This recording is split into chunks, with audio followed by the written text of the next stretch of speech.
Good morning students. आज हम exercise 2.3 करेंगे। 2.3 में आपको फंक्शंस के बारे में पढ़ना है। तो पहले हम फंक्शन की डेफिनेशन देख लेते हैं। देखिए, a relation F from a non empty set, from a non empty set A to non empty set B is said to be a function. देखिए, हम रिलेशन को ही फंक्शन बोलते हैं, मगर वो रिलेशन एक पर्टिकुलर कंडीशन को सेटिस्फाई करना चाहिए, तभी हम उसको क्या बोलते हैं, फंक्शन बोलते हैं। क्लियर है? इसका मतलब सारे के सारे जो फंक्शंस होते हैं वो रिलेशन होते हैं, मगर सारे के सारे रिलेशन जो होते हैं वो फंक्शन नहीं होते हैं। रिलेशन अगर किसी पर्टिकुलर कंडीशन को सेटिस्फाई करते हैं तो वो फंक्शंस कहलाते हैं। क्लियर है? अच्छा, वो कंडीशन क्या है वो मैं आपको समझा देता हूँ। मान लीजिए आपने एक रिलेशन ले लिया from non empty set A to a non empty set B. तो इसका मतलब क्या है यहाँ पर ए टू बी का? इसका मतलब होता है डोमेन तो ए से आएगी और रेंज कहाँ से आएगी, बी से। तो मैं यहाँ पे क्या करता हूँ, एक सेट ए ले लेता हूँ 1 2 और एक सेट ले लेता हूँ बी 3 4। अब यहाँ पे मैं एक रिलेशन बना रहा हूँ 1 3 1 4 2 3 2 4। ये मैंने रिलेशन बना लिया। क्लियर है? From A to B. अच्छा, अब देखिए, if every element of set A. अब देखिए यहाँ पे ए में दो एलिमेंट है, एक 1 है और एक 2 है। सही? अच्छा, if every element of set A has one and only one image in set B. अब देखिए, इसमें मैंने कहा है आपको एक रिलेशन दे रखा है, वो सेट कब हो सकता है, वो उसी केस में सेट हो सकता है तब अगर जितने भी एलिमेंट जो है ए में है उनकी सिर्फ एक ही इमेज हो, किसमें, बी में। तो यहाँ पे देखिए 1 और 2 जो है वो किससे बिलोंग करते हैं, ए से बिलोंग करते हैं।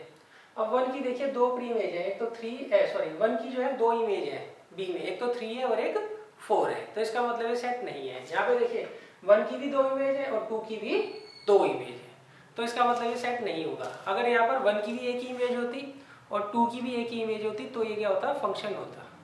क्लियर है? अच्छा, चलो मैं ऐसे एक ऑर्डर पे हटा देता हूँ। अब देखिए यहाँ पर 1 की जो है दो इमेज है, किसमें, बी में, और 2 जो एलिमेंट है उसकी सिर्फ एक ही इमेज है, किसमें, बी में। ये भी फंक्शन नहीं होगा। रीजन, हर एलिमेंट जो ए से बिलोंग करता है उसकी एक ही इमेज होनी चाहिए बी में। अच्छा, अब अगर मान लीजिए मैं इसको एक और ऑर्डर पे हटा लेता हूँ, ऐसे लिख देता हूँ। अब देखिए 1 की सिर्फ एक ही इमेज है 3, 2 की भी सिर्फ एक ही इमेज है 4। तो इसका मतलब क्या हुआ, ये फंक्शन होगा। क्लियर? जितने भी एलिमेंट जो सेट ए से बिलोंग करते हैं अगर उनकी सिर्फ एक ही इमेज होती है तो उस केस में वो फंक्शन होता है। अगर उनकी एक से ज़्यादा इमेज होती है, किसी एक की भी एलिमेंट की अगर एक से ज़्यादा इमेज हो गई तो उस केस में क्या होगा, वो फंक्शन नहीं होगा। अच्छा, अब अगर मान लीजिए मैं शॉर्टकट में समझाऊं तो आप दूसरी डेफिनेशन कर सकते हैं। वो कहता है जितने भी ऑर्डर पेयर बन रहे हैं रिलेशन के अंदर, जितने भी ऑर्डर पेयर बन रहे हैं, अगर उनका पहला एलिमेंट डिस्टिंक्ट है, पहला एलिमेंट क्या है, सेम नहीं है, किन्हीं भी दो ऑर्डर पेयर का पहला एलिमेंट अगर सेम नहीं है तो उस केस में वो क्या होगा, फंक्शन होगा। कैसे? मान लीजिए यहाँ रखा है 1 3, ये मैं रिलेशन ले रहा हूँ फ्रॉम ए टू बी 1 4 2 3। अब देखिए इस रिलेशन में कितने ऑर्डर पेयर है, 1 2 3। इन दोनों ऑर्डर पेयर का पहला एलिमेंट सेम है तो इसका मतलब ये फंक्शन नहीं है। अगर पहला एलिमेंट सेम नहीं होता तो फंक्शन होता है। यहाँ पे देखिए दो ही ऑर्डर पेयर है, यहाँ पे क्या है, सिर्फ दो ही ऑर्डर पेयर है। तो इन दोनों ऑर्डर पेयर का पहला एलिमेंट क्या है, सेम नहीं है, तो इसका मतलब ये क्या होगा, फंक्शन होगा। तो छोटी डेफिनेशन अगर आपको याद करनी है तो ज़्यादा बढ़िया रहेगी। आपको एक रिलेशन दे रखा है फ्रॉम ए टू बी। अब इसमें जितने भी ऑर्डर पेयर बनते हैं अगर उनका पहला एलिमेंट सेम नहीं है, किन्हीं भी दो ऑर्डर पेयर्स का अगर पहला एलिमेंट सेम नहीं है, सबके मतलब पहले एलिमेंट्स अलग है, तो उस केस में वो क्या कहलाएगा, फंक्शन कहलाएगा। अगर जितने भी ऑर्डर पेयर दे रखे हैं उनमें से किन्हीं दो का भी अगर पहला एलिमेंट सेम आ गया तो उसके केस में वो क्या होगा, फंक्शन नहीं होगा। मतलब पहला एलिमेंट अलग होना चाहिए हर ऑर्डर पेयर का, तो ही वो फंक्शन है। यहाँ पे पहला एलिमेंट इस ऑर्डर पेयर का और इस ऑर्डर पेयर का सेम है, तो इसका मतलब ये फंक्शन नहीं है। यहाँ पर पहला एलिमेंट 1 है, यहाँ पे पहला एलिमेंट 2 है, तो इसका मतलब ये फंक्शन होगा। तो आप दोनों तरीके से जो है डेफिनेशन याद कर सकते हैं। अब मैं आपको एक्सरसाइज करवाता हूँ। एक्सरसाइज 2.3।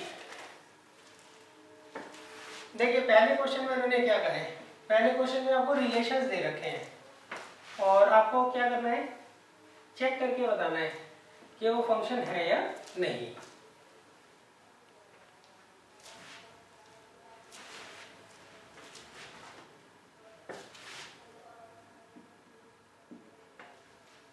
पहले रिलेशन को मैं R1 मान रहा हूँ, इसमें हमें ऑर्डर पे दे रखे हैं 2 1 5 1 8 1 11 1 14 1 17 1। तीनों पार्ट में एक साथ लिख देता हूँ, फिर एक साथ आपको समझा दूंगा। दूसरा रिलेशन दे रखा है 2 1 4 2 6 3 8 4 10 5 12 6 14 7। और तीसरा दे रखा है 1 3 1 5 2 5। तो देखिए आपने दूसरी डेफिनेशन के अकॉर्डिंग चेक करना है फंक्शन है या नहीं। देखिए यहाँ पे कितने ऑर्डर पेयर है, 1 2 3 4 5 6। अगर सारे के सारे ऑर्डर पेयर्स कितने टोटल 6 ऑर्डर पेयर्स हैं, अगर 6 ऑर्डर पेयर का पहला एलिमेंट अलग है तो इसका मतलब ये फंक्शन है। तो देखिए सबका पहला एलिमेंट अलग है, तो इसका मतलब क्या हुआ, ये फंक्शन होगा। सही रीजन लिख देना, since first element of all the 6 order pairs are different, therefore it is a function. अच्छा सेकंड में देखिए इसमें कितने ऑर्डर पेयर हैं, इसमें 7 ऑर्डर पेयर हैं। इन 7 में देखिए किन्हीं 2 ऑर्डर पेयर का पहले एलिमेंट मैच कर रहा है क्या, इसका 2 है, इसका 4 6 8 10 12 7 नहीं है। Since all the 7 order pairs have distinct first element या different first element, therefore it is a function. अब थर्ड पर आ जाइए, यहाँ पे कितने ऑर्डर पेयर हैं, 3 ऑर्डर पेयर हैं। पहले 2 ऑर्डर पेयर्स का पहला एलिमेंट सेम है, तो इसका मतलब ये फंक्शन नहीं है। इसका मतलब क्या है, ये फंक्शन नहीं है। क्लियर है। तो आपको इसमें चेक करके बताना था कि कौन सा फंक्शन है और कौन सा नहीं है, और उसका रीजन भी बताना था। अब नेक्स्ट इसकी इन्होंने पूछा if it is a function determine its domain and range. Domain और रेंज मैंने आपको बताई दी है। इस पहले वाले की डोमेन क्या होगी, 2 5 8 11 14 17 और रेंज क्या होगी 1, रेंज सिर्फ 1 ही है। इसकी डोमेन क्या होगी 2 4 6 8 10 12 14 और रेंज क्या होगी 1 2 3 4 5 6 7। सही। थर्ड वाले की उन्होंने पूछी थी, उन्होंने कहा जो फंक्शन है उसी की आपको क्या करनी है, डोमेन और रेंज फाइंड आउट करनी है। अच्छा अब देखिए क्वेश्चन नंबर 2।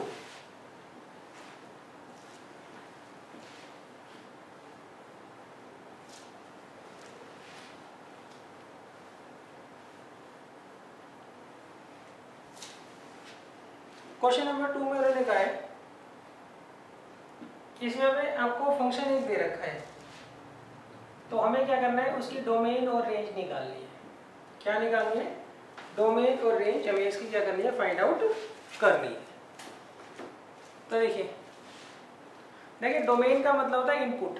यहाँ पे इन्होंने सेट नहीं दे रखे ना A to B, तो इसका हम दूसरे तरीके से क्या करते हैं, डोमेन और रेंज निकालते हैं। डोमेन का मतलब होता है आप क्या पुट करोगे, रेंज का मतलब क्या होता है उसका क्या आंसर आएगा।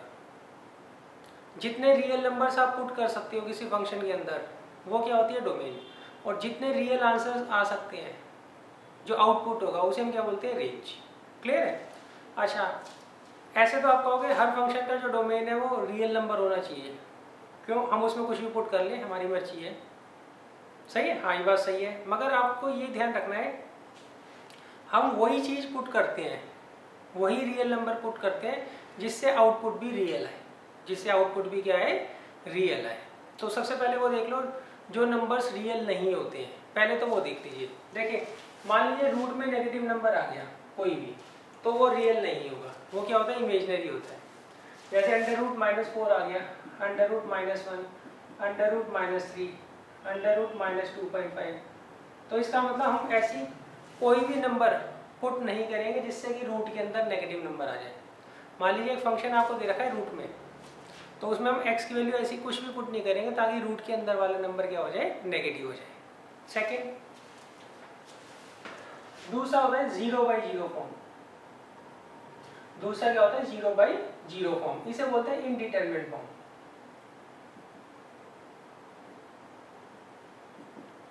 Indeterminate form. और एक होता है किसी नंबर के अपॉन में 0 नहीं आना चाहिए, मतलब डिनोमिनेटर कभी 0 नहीं आना चाहिए। क्यों? अगर किसी नंबर के अपॉन में 0 आ गया तो उसका आंसर क्या आता है, इन्फिनिटी आता है।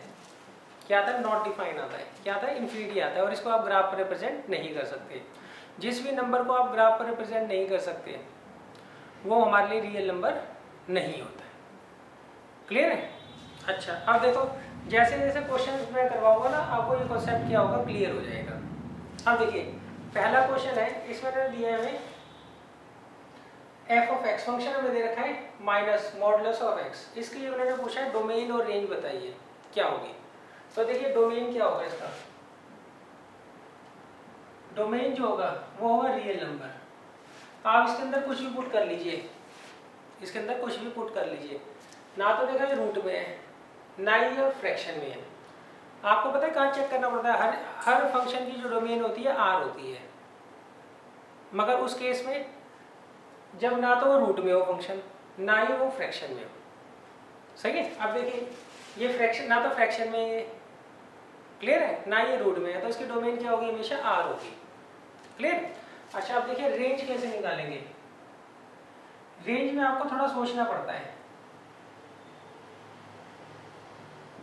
देखिए मॉडुलस का मतलब क्या होता है, हमेशा आंसर पॉजिटिव आएगा, तो मोड ऑफ x हमेशा पॉजिटिव नंबर आएगा, उसके आगे माइनस लगा रखा है, तो इसका मतलब इसका आंसर हमेशा नेगेटिव नंबर आएगा। इसका आंसर आपको x की वैल्यू जो मर्जी पुट कर लो, इसका आंसर हमेशा क्या आएगा, नेगेटिव आएगा। तो रेंज को हम क्या लिखेंगे, -∞ से 0। तो रेंज हम क्या करते हैं, नॉर्मली ओरली निकाल लेते हैं। हाँ, कुछ फंक्शंस होते हैं जहाँ पर हमें प्रॉपर मेथड से रेंज निकालनी पड़ती है, और डोमेन भी किसी प्रॉपर मेथड से निकालना पड़ता है। नहीं तो डोमेन और रेंज हम क्या करते हैं, ओरली क्या करते हैं, फाइंड आउट कर लेते हैं। तो देखिए यहाँ पे डोमेन होगी r, आप कुछ भी पुट कर लीजिए, ना तो रूट में है फ्रैक्शन के रूट के अंदर नेगेटिव नंबर आ जाएगा, ना ही ये ऑब्लिक में है कि डिनोमिनेटर में 0 आएगा। तो इसका मतलब इसके अंदर डोमेन आप कुछ भी पुट कर लीजिए। अब बात उठती है रेंज की। तो रेंज के लिए देखिए, मोड ऑफ x का मतलब होता है x की वैल्यू जो मर्जी पुट करो हमेशा पॉजिटिव नंबर आएगा, उसके आगे माइनस लगा रखा है, तो इसका मतलब इसका आंसर हमेशा क्या आएगा, नेगेटिव आएगा।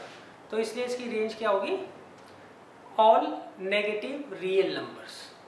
जितने भी नेगेटिव रियल नंबर्स हैं वो सारी की सारी क्या होगी, इसकी रेंज होगी। अच्छा, अब चलिए इसका सेकंड पार्ट थोड़ा इंटरेस्टिंग है, उससे आपको कॉन्सेप्ट ज़्यादा क्लियर होगा। इसमें आपको f(x) दे रखा है √9 - x²। हमें क्या करना है, इसकी डोमेन और रेंज निकालनी है। अब देखिए यहाँ पे थोड़ी कॉम्प्लिकेशन है क्योंकि ये रूट में दे रखा है, फंक्शन किसमें दे रखा है, रूट में। अच्छा देखिए, रूट की जो डोमेन होती है वो हम कैसे निकालते हैं। डोमेन का मतलब होता है x की वो रियल वैल्यूज जिससे आंसर भी रियल है, जिससे आंसर भी रियल है। तो देखिए रूट वाला नंबर कब रियल होता है, रूट के अंदर का जो नंबर है अगर वो 0 या 0 से बड़ा है। देखिए मान लीजिए इसकी वैल्यू अगर 0 या 0 से बड़ी आ रही है तो इस केस में रेंज क्या होगी, रियल होगी। रेंज क्या होगी, रियल होगी। मान लीजिए इसकी वैल्यू 0 से कम आ गई अंडर रूट माइनस वन आ गई, तो अंडर रूट माइनस वन को तो हम ग्राफ पर रिप्रेजेंट कर ही नहीं सकते, सही है। तो उस केस में क्या होगा, इसे हम क्या करेंगे, नेग्लेक्ट कर देंगे। तो आपको यहाँ पे क्या लगाना है, यहाँ पे हम लिखेंगे एफ ऑफ एक्स, मतलब रेंज कब डिफाइंड होगी, F of X is defined if 9 minus X square is greater than equal to 0। हम x की वही वैल्यू पुट करेंगे जिससे कि 9 minus X square greater than equal to 0 आ जाए। हम x की ऐसी कोई वैल्यू कंसीडर नहीं कर सकते जिससे 9 minus X square less than 0 आए। क्यों, अगर 9 minus X square less than 0 आएगा तो रूट के अंदर आ जाएगा नेगेटिव नंबर, और वो क्या होते हैं, रियल नंबर्स नहीं होते हैं। हमें x की ऐसी वैल्यू ढूंढनी है जिससे कि रियल आंसर आए। तो रूट के अंदर वाला नंबर अगर ग्रेटर देन इक्वल टू 0 होता है तभी रियल रेंज हमें मिलेगी। अब इसे सॉल्व करने का तरीका, ये एक्स स्क्वायर को उधर ले जाएंगे हम, सही। अच्छा, अब स्क्वायर रूट ले लीजिए। अच्छा, स्क्वायर रूट में हम क्या करते हैं बच्चों, जो पॉजिटिव स्क्वायर रूट होता है वो तो हम एज इट इज लिखते हैं, और जो नेगेटिव होता है, एक्स स्क्वायर की वैल्यू मान लीजिए 9 है, तो एक्स क्या होगा, एक प्लस का 3 होगा और एक क्या होगा, माइनस का 3। तो जो प्लस का 3 होता है वो तो हम एज इट इज लिख देते हैं, जो माइनस का 3 होता है उस केस में हम इसका सिंपल क्या करते हैं, उल्टा कर देते हैं। ये शॉर्टकट है, याद कर लीजिए, सही। नहीं तो इस एक्सरसाइज के बाद में मैं आपको एक वेवी कर्व मेथड बताऊंगा, उसमें आपको पता लग जाएगा ऐसा हम क्यों करते हैं। क्लियर है। तो इसमें देखिए अब डोमेन क्या गई, डोमेन जो है वो आप लिख लीजिए एक्स, ऐसे सेट मीटर फॉर्म में लिख रहे हैं, where X belongs to R. X क्या होगा, रियल नंबर होगा, और एक्स की वैल्यू क्या होगी, -3 और -3 से बड़ी और 3 और 3 से छोटी हो, मतलब एक्स की वैल्यू -3 से लेके 3 तक होगी। इसके बीच में आप कोई भी नंबर यहाँ पुट कर लीजिए, आंसर हमेशा रियल आएगा। इसके बाहर कोई भी नंबर पुट कर लीजिए, आंसर हमेशा क्या आएगा, रियल नहीं आएगा। तो ये हमारी क्या आ गई बच्चों, डोमेन आ गई। क्या भाई, डोमेन। डोमेन का मतलब है एक्स की वो वैल्यूज जिससे एफ ऑफ एक्स रियल है, जिससे एफ ऑफ एक्स रियल है। तो नॉन रियल नंबर्स कौन से होते हैं, नॉन रियल नंबर्स ना बहुत सारे होते हैं, मगर आपके कोर्स में यही है, रूट में नेगेटिव नंबर नहीं आना चाहिए, और किसी नंबर के अपॉन में, मतलब फ्रैक्शन वाले फंक्शन में डिनोमिनेटर क्या आना चाहिए, 0 नहीं आना चाहिए। अभी हम रूट वाले क्वेश्चन कर रहे हैं, फ्रैक्शन वाले भी मैं आपको करवाऊंगा कुछ। अच्छा, अब देखिए यहाँ से ये रिलेशन मैं लिख लेता हूँ, इसका यूज होगा। तो अभी हमने क्या निकाली है, डोमेन निकाली है। अब हम क्या निकालेंगे, रेंज। देखिए रेंज के लिए हम क्या करते हैं, फॉर रेंज हम इसे y लेट कर लेते हैं, let y is equal to √9 minus X square. अब आप क्या करिए, यहाँ से एक्स स्क्वायर की वैल्यू निकाल लीजिए। कैसे निकालोगे, स्क्वायरिंग बोथ साइड, इसको इधर ले जाओ,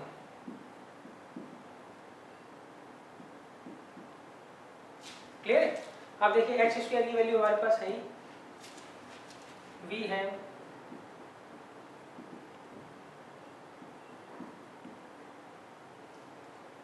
सही।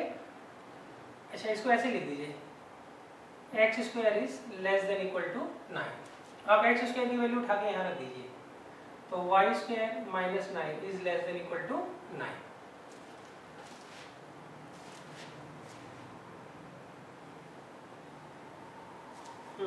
इसे मैं निकल लिया है, देखिए थोड़ी गड़बड़ कर दी मैंने, ये X square 9 minus Y square आएगा।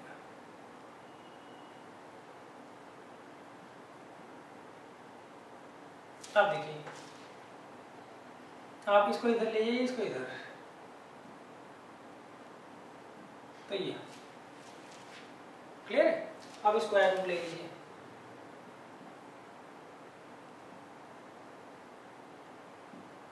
तो ये तो इसकी रेंज क्या होगी, y की वैल्यू क्या आएगी, हमेशा ग्रेटर देन इक्वल टू 0 आएगी। तो इसकी रेंज क्या होगी बच्चों, रेंज हो गई y where y belongs to r and y की वैल्यू क्या होगी, ग्रेटर देन इक्वल टू 0 होगी। मतलब इसका आंसर जो आएगा इसकी जो रेंज होगी वो हमेशा क्या होगी, 0 और 0 से बड़ी होगी।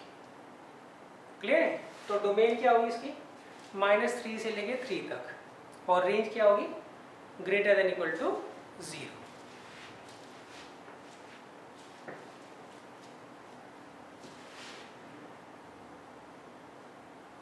तो देखिए इस तरह के मैं आपको अभी और क्वेश्चंस करवाऊंगा, अभी आप इसको समझिए अच्छे तरीके से। और इसे सॉल्व करने का एक और तरीका होता है वेबी कर्व मेथड, वो भी मैं आपको इस एक्सरसाइज के बाद समझाऊंगा। तो देखिए डोमेन क्या होता है, डोमेन x की वो वैल्यूज होती है जिससे कि रियल आंसर आए y का। क्लियर है? तो डोमेन को आप कह सकते हो इनपुट और रेंज को बोल सकते हो आउटपुट। अभी देखिए इसके और क्वेश्चंस मैं करवाऊंगा, तब आपको ये जो है कॉन्सेप्ट जाकर क्लियर होगा। अब देखिए क्वेश्चन नंबर 3 करते हैं, काफी इजी क्वेश्चन है ये। इसमें आपको f ऑफ x दे रखा है 2x - 5, और हमें वैल्यू किसकी निकालनी है, f ऑफ 0 की, f ऑफ 7 की, f ऑफ -3 की। ये वैल्यूज क्या करनी है, हमें फाइंड आउट करनी है। तो कैसे करेंगे, देखिए f ऑफ x आपको दे रखा है 2x - 5, हमें f ऑफ नॉट निकालना है, तो x की जगह रख देंगे 0। क्लियर है? f ऑफ 7 निकालना है, तो x की जगह क्या रख देंगे हम 7। f ऑफ -3 निकालना है, तो x की जगह क्या रख देंगे -3। तो ये हमारे आंसर आ जाएंगे। सही, आप कंपेयर करिए इसको इससे, x की वैल्यू निकाल लीजिए, उसको यहाँ रख दीजिए, अपने आप आंसर आ जाएगा।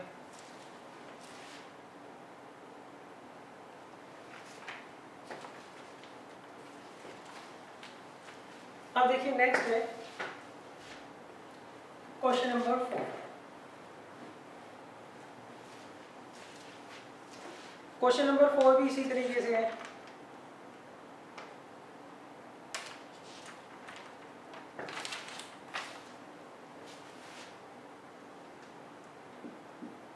क्वेश्चन नंबर 4 में उन्होंने कहा है टी ऑफ सी जो है वो हमें दे रखा है 9/c अपॉन 5 प्लस 32। ये हमें टी ऑफ सी दे रखा है, और हमसे वैल्यूज किस किस की पूछी है, सबसे पहले टी ऑफ 0 की, दूसरा टी ऑफ 28, तीसरा T of -10, fourth the value of C. इसमें हमें सी की वैल्यू निकालनी है, और इसमें हमें टी सी जो है वो दे रखा है 212, और सी हमें क्या करना है, फाइंड आउट करना है।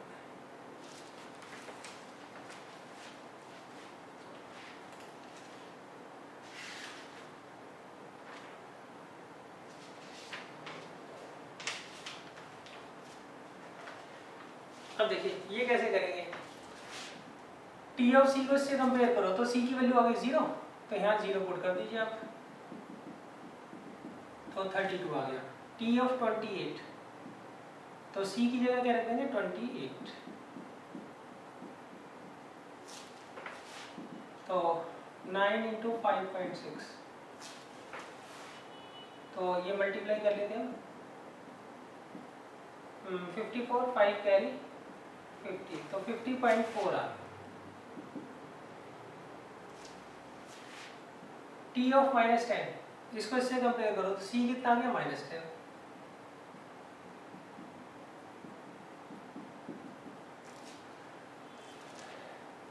अब यहाँ पे आपको दे रखा है टी ऑफ सी 212, मतलब इस पूरे की वैल्यू 212 दे रखी है, तो यहाँ रख दीजिए 9/c + 5 + 32 = 212।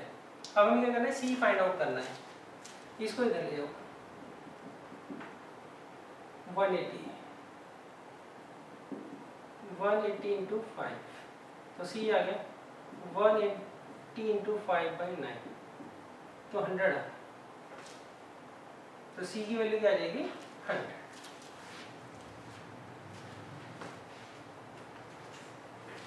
अब देखिए इसके बाद है question number 5।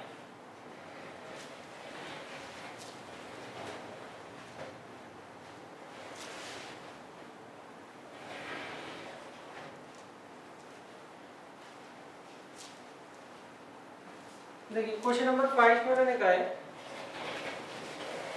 Find the range of each of the following functions.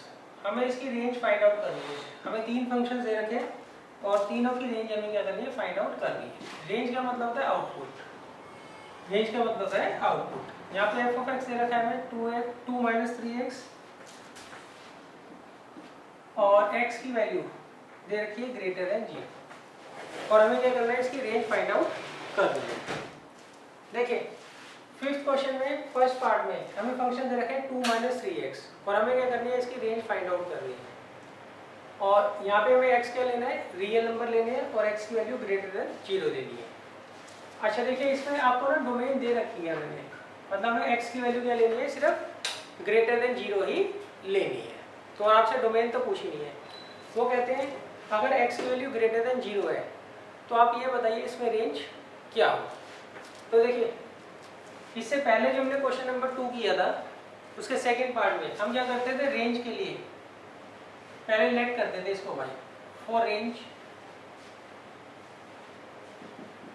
Late y is equal to 2 minus 3x। अब हम क्या करते थे, x की वैल्यू निकाल लेते थे। तो इसको इधर ले आओ,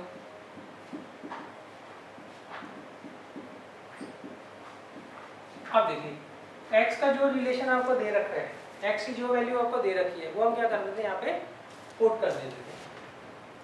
तो देखिए वी हैव x जो है वो ग्रेटर देन 0 है, x की वैल्यू उठाकर यहाँ रख लीजिए और इसे सॉल्व कर लीजिए। क्रॉस मल्टीप्लाई होगा, इसको इधर लीजिए। ये कितना आ गया बच्चों, y की वैल्यू जो होगी वो आएगी ग्रेटर देन 2। तो इसकी रेंज क्या होगी, रेंज हम ऐसे लिखेंगे, range is equal to y belongs to r and y की वैल्यू क्या होगी, ग्रेटर देन 2। y की वैल्यू क्या होगी, ग्रेटर देन 2।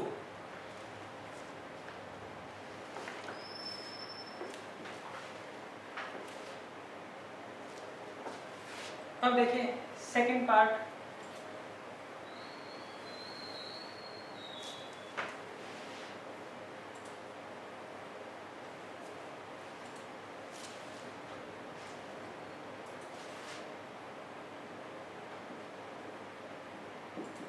सेकेंड पार्ट में हमें एफ ऑफ एक्स दे रखा है एक्स स्क्वायर प्लस 2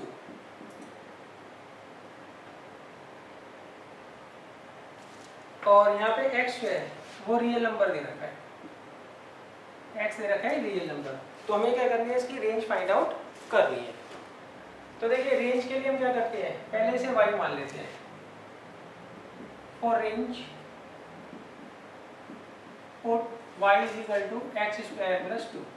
अब हम क्या करते हैं, x की वैल्यू फाइंड आउट कर लेते हैं इससे। तो 2 को इधर लेके जाओ, क्लियर है। अच्छा अब x किसके बराबर आएगा, अंडर रूट y माइनस 2।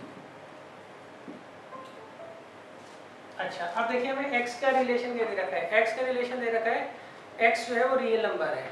तो देखिए ये जो नंबर है ये रियल कब होगा, जब y माइनस 2 की वैल्यू क्या होगी, ग्रेटर देन इक्वल टू 0 होगी। देखिए रूट वाला जो नंबर होता है वो कब रियल होता है, जब रूट के अंदर वाला नंबर जो होता है वो ग्रेटर देन इक्वल टू 0 होता है। तो हम क्या लिखेंगे, here x belongs to r if y minus 2 is greater than equal to 0। तो इसको इधर ले जाइए। तो इसका मतलब y की वैल्यू क्या होगी, ग्रेटर देन इक्वल टू 2 होगी। मतलब यहाँ पे जो रेंज आएगी वो क्या होगी, ग्रेटर देन इक्वल टू 2। मतलब यहाँ पे जो भी आउटपुट आएगा या तो वो 2 होगा या 2 से बड़ा होगा। अब देखिए इसका थर्ड पार्ट में उन्होंने कहा है हमें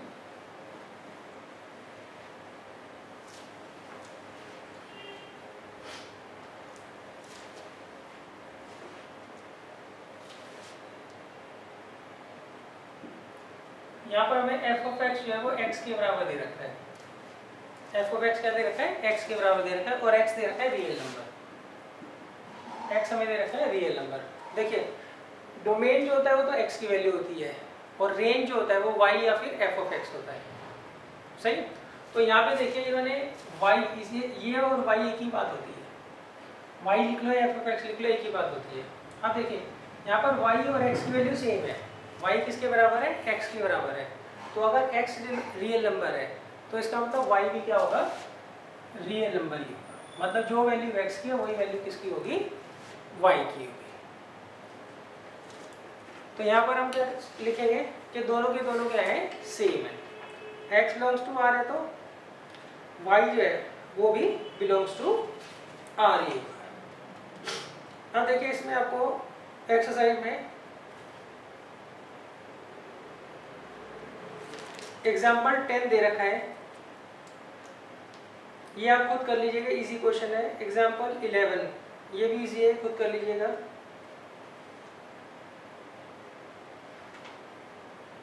इसके बाद आपको कुछ फंक्शंस के ग्राफ दे रखे हैं, वो मैं आपको करवा देता हूँ। कुछ फंक्शंस के हमें क्या दे रखे हैं, ग्राफ दे रखे हैं, वो मैं आपको करवा देता हूँ।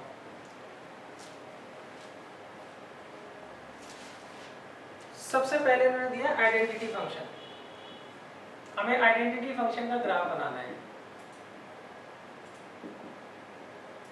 आइडेंटिटी फंक्शन का क्या करना है, ग्राफ बनाना है। देखिए आइडेंटिटी फंक्शन होता क्या है, आइडेंटिटी फंक्शन इसे बोलते हैं हम y इक्वल टू x को, y इक्वल टू x को। अच्छा हम y की जगह क्या वर्ड यूज करते हैं, f ऑफ x यूज करते हैं। क्या यूज करते हैं, f ऑफ x। पहले तो आप आइडेंटिटी फंक्शन देख लीजिए। आइडेंटिटी फंक्शन हम बोलते हैं f of x equal to x को, इसको हम क्या बोलते हैं, आइडेंटिटी फंक्शन बोलते हैं। क्यों, यहाँ पर जो डोमेन और रेंज होती है वो क्या होती है, आइडेंटिकल होती है। यहाँ पर डोमेन और रेंज क्या होती है, आइडेंटिकल होती है, इसलिए हम क्या बोलते हैं, इसे आइडेंटिटी फंक्शन बोलते हैं। अच्छा अब देखिए 10 के अकॉर्डिंग हम इसकी टेबल बनाते हैं। पहले y इक्वल टू x का मतलब क्या होता है, y और x क्या होंगे, हमेशा इक्वल होंगे। y और x क्या होंगे, हमेशा इक्वल होंगे। दैट मीन्स अगर आप यहाँ पर x की वैल्यू 0 लेते हो तो y भी 0 आएगा, x को 1 लेते हो तो y भी 1 आएगा, x को 2 लेते हो तो y भी 2 आएगा। अब हम इसे ग्राफ पर रिप्रेजेंट कर देते हैं। ये जो हॉरिजॉन्टल लाइन होती है इसे तो बोलते हैं x एक्सिस, और जो वर्टिकल लाइन होती है इसे हम बोलते हैं y एक्सिस। वर्टिकल लाइन को क्या बोलते हैं हम, y एक्सिस। अब देखिए ये इससे पॉइंट को ले लीजिए 1 2 3, यहाँ पर 1 2 3। अब 0 0 को लोकेट करिए, यहाँ आएगा। 1 1 को लोकेट करिए, यहाँ आएगा। 2 2 को लोकेट करिए, यहाँ आएगा। अब इसे ज्वाइन कर दीजिए, तो ये हमारा जो है आइडेंटिटी फंक्शन का ग्राफ बन गया। अच्छा देखिए अगर मान लीजिए ये 2 या 3 नंबर में आते हैं तो आप प्रॉपर डायग्राम बनाकर आना, टेबल बनाकर आना और लिख कर आना, ये फंक्शन होता है। अगर ये 1 नंबर का है तो आपको टेबल बनाने की जरूरत नहीं है, फंक्शन लिखना और सीधा ये ग्राफ क्या करना, ड्रॉ कर देना। उसमें आपको टेबल दिखाने की जरूरत नहीं है। अब देखिए इसके बाद आता है कांस्टेंट फंक्शन। इसके बाद सेकंड जो ग्राफ है वो है हमारे पास कांस्टेंट फंक्शन का।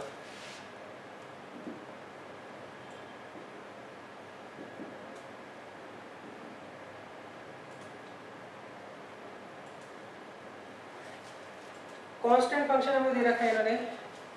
देखिए कांस्टेंट फंक्शन को हम लेते हैं f of x equal to c। f of x equal to c। तो आप इसका मतलब समझ लीजिए, f of x equal to c का मतलब क्या होता है। देखिए f ऑफ x का मतलब होता है y इक्वल टू c का मतलब हो गया c यहाँ पर कांस्टेंट है। c क्या है, यहाँ पर कांस्टेंट है। क्लियर, आप c की वैल्यू कुछ भी ले सकते हैं। लाइक आप ये ले लीजिए y इक्वल टू 2, ये कांस्टेंट फंक्शन है। y इक्वल टू 1, ये भी कांस्टेंट फंक्शन है। y equal to 10, y equal to 3, ये सारे के सारे क्या है, कांस्टेंट फंक्शन है। अच्छा अब देखिए इन्हें हम कांस्टेंट फंक्शन क्यों बोलते हैं, इनको हम कांस्टेंट फंक्शन इसलिए बोलते हैं क्योंकि इसमें जो रेंज है वो फिक्स है, वो क्या है, कांस्टेंट है। तो अगर आपको कांस्टेंट फंक्शन का ग्राफ बनाने को है तो आप क्या करिएगा, पहले लिख लीजिएगा जो कांस्टेंट फंक्शन होता है वो होता है f of x equal to c, और फिर आप लेट कर लीजिएगा कि c की वैल्यू हम यहाँ पर 2 ले रहे हैं या 4 ले रहे हैं। तो आपको ऐसे लिखना है, पहले लिखे जो कांस्टेंट फंक्शन ये होता है, मतलब उसको हमने डिफाइन कर दिया। तो let c is equal to 2, तो देयरफॉर y किसके बराबर आ गया 2 के। अब आप इसकी टेबल बना दीजिए जैसे हम 9 10th में बनाते आए हैं। y इज इक्वल टू 2 का मतलब होता है यहाँ पर y की वैल्यू फिक्स है, y की वैल्यू हमेशा 2 रहेगी, चाहे आप x की वैल्यू 0 लें, 1 लें या फिर 2 लें। अब इसका ग्राफ बना दीजिए आप, ये horizontal line x axis, vertical line y axis.